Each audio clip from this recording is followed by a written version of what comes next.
அனைவரையும் வருக வருக என வரவேற்கிறேன். இன்னைக்கான ப்ரோக்ராமில் அதானது எஃப்எஃப் ப்ரோக்ராமில் யார் நம்ம கூட இருக்கிறான்னா வேற யாரும் இல்லை, ஆடம். அதானது பிரிமிஸ். இன்டர்வியூ எடுக்க போகிறது வேற யாரும் இல்லை, KL Babu. Let's welcome Adam. இந்த இன்டர்வியூ பற்றி நீங்கள் என்ன நினைக்கிறீங்க ஆடம் சார்?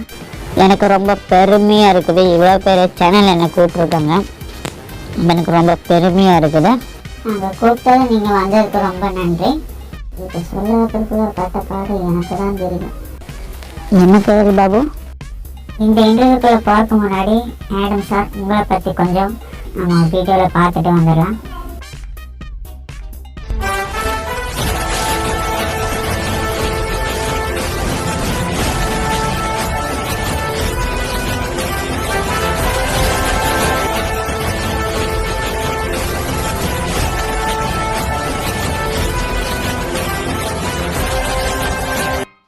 நம்ம அப்போ இன்டர்வியூக்குள்ளே போயிடலாமில்ல ஆடம் சார்? ஒரு நிமிஷம் கேள் பாபு.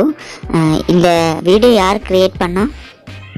சூப்பராக இருக்குது. ஆனால் நோக்கானதை மட்டும் கட் பண்ணி போட்டிருந்தா செம்மையாக இருக்கும். இவனுக்கு இதுவே ஓவர். என்ன கேள் பாபு? ஒன்றும் இல்லை சார், A4 ஆப்பிள்னு சொன்னேன் சார். அப்போ ஃபர்ஸ்ட் கேள்வி என்னன்னா, உங்க பேர்ல ஆடம்னு மாத்திட்டு பிரிமிஸ்னு வச்சாங்க, அதை பத்தி நீங்க என்ன நினைக்கிறீங்க? என்னதான் சிங்கத்தை கூண்டில் அடைச்சாலும் காட்டுக்கு ராஜா சிங்கம் தானே.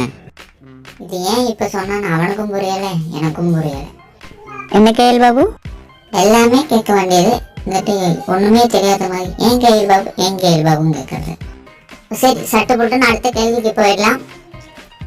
செகண்ட் கொஸ்டின், ப்ரோ பிளேயரை பத்தி நீங்க என்ன நினைக்கிறீங்க?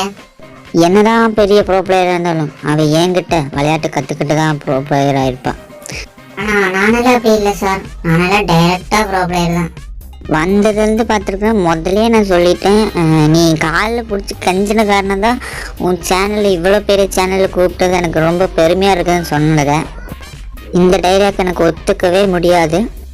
ஐயோ, சீக்கிரட்டே தான் வெளியே தெரிஞ்சிச்சேன். சரி பரவாயில்ல. நெக்ஸ்ட் கேள்வி, அதானது தேர்ட் கொஸ்டின் என்னன்னா, உங்களுக்கு மட்டும் ஏன் கேரக்டர் ஸ்கில் இல்லாமல் இருக்குது? இது எனக்கு மட்டும் இருக்கிற ஒரு கேள்வி இல்லை, நம்ம ஃப்ரீ ஃபயர் பிளேயர்ஸ் எல்லாருக்கிட்டையும் இருக்கிற ஒரு கேள்வி. இப்போ இதுக்கு பதில் உங்ககிட்ட இருக்குதா? எல்லா கேரக்டர் ஸ்கில்லை வச்சு ஆடுறவன் ப்ரோ பிளேயர் கிடையாது. ஒரு கேரக்டர் ஸ்கில் இல்லாமல் அவன் ஸ்கில்லை நம்பி அவன் ஆடும்போது தான் அவன் தான் ப்ரோ பிளேயர். இதுதான் என் கருத்து. இதனால்தான் எனக்கு ஒரு கேரக்டர் ஸ்கில்லும் இல்லை. இதுக்கு ஒரு நல்ல ஒரு பதில் இதுதான் நினைக்கிறேன். அப்போது நீங்கள் டைலாக் மட்டும் நீ சொல்லிடாதீங்க, கொஞ்சம் சிம்பிளாக சொல்லுங்கள், அப்போ தான் எங்களுக்கும் புரியும். இந்த டைலாக்கை நான் மனப்பாடம் பண்ணுறது நான் பெட்ட பாடு இருக்குதே எனக்கு தான் தெரியும். அப்போது நெக்ஸ்ட் கேள்வி என்னன்னா, அதாவது ஃபோர்த் கொஸ்டின் என்னன்னா, எந்த இடத்துல எல்லாம் அடி வாங்கி இருக்கிறீங்க? இது நீ எனக்கு கிட்ட சதித்திட்டம் நினைக்கிறேன்.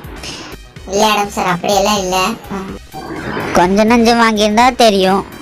அப்போது அதிகமாக வாங்கியிருக்கிறது பெர்மோடா மேப்பில் தான். நெக்ஸ்ட் கொஸ்டின், அதானது லாஸ்ட் ஃபைனல் கொஸ்டின். 8 வருஷத்துக்கு முன்னாடி பெர்மோடாவில் நீங்கள் என்ன பண்ணியிருந்தீங்க? கேள்வி கேட்குறேன் பேரில் லூசுத்தனமாக பண்ணிட்டு இருக்கிற. 8 வருஷத்துக்கு முன்னாடி ஃப்ரீ ஃபயரே இல்லைடா. உங்கள் கையில் ஒரு கார்டு இருக்கணுமே இந்நேரத்துக்கு. மேடம் சார், உங்களுக்கு தானே நான் இன்டர்வியூ எடுக்கிறேன், அதெல்லாம் வேண்டாம் தேவையில்லைன்னு சொல்லி குத்து மதிப்பாக வர கேள்வியை அடிச்சோட சொன்னாங்க. கடைசியில் கொஞ்சம் வார்த்தைகள் மட்டும், எங்கள் சேனலை பற்றி நீங்கள் என்ன நினைக்கிறீங்க? என்னதான் சொன்னாலும் இந்த இன்டர்வியூ எனக்கு ரொம்ப பிடிச்சிருந்தது. சேனலை பற்றி சொல்லணும்னா, இந்த சேனலில் உன் வாய் இல்லாட்டி இந்த சேனல் நல்லா பெருசாக வளரும். Thank you sir. எப்படியெல்லாம் சமாளிக்க வேண்டியதாக இருக்குது. இனி இவனை பேச விட்டா நம்ம வேலைக்கு வெட்டி வச்சுருவேன். இந்த வீடியோ வந்து யார் மனசையும் புண்படுத்துறதுக்காக இல்லை. அப்போது இதுக்கு வந்து நல்லாவே ஹார்ட் ஒர்க் பண்ணியிருக்கிறோம் கைஸ், ஓகேவா? அப்போது இந்த வீடியோ பிடிச்சிருந்தா நீங்கள் லைக் பண்ணுங்கள். அப்போது நம்ம சேனலை முதல் தடவை பார்க்குறவங்க அந்த சப்ஸ்கிரைப் பண்ணிக்கோங்க. பின்ன இந்த வீடியோ பிடிச்சிருந்தாலும் சப்ஸ்கிரைப் பண்ணால் பார்த்துட்டு இருப்பாங்க, அவங்களும் சப்ஸ்கிரைப் பண்ணிடுங்க. அப்போ அந்த பெல்லைக்கு நாளும் கொடுத்துங்க. அப்போ தான் நம்ம போகிற ஒரு வீடியோ உங்களுக்கு நோட்டிஃபிகேஷன் வந்துட்டும். அப்போ இப்படித்த வீடியோ இன்ட்ரெஸ்டான வீடியோ வரக்கு பெல்லைக்கு நாளும் கொடுத்துருங்க. இப்போ இன்னொரு அடுத்த வீடியோ சந்திக்கிற வரை bye bye, see you, take care.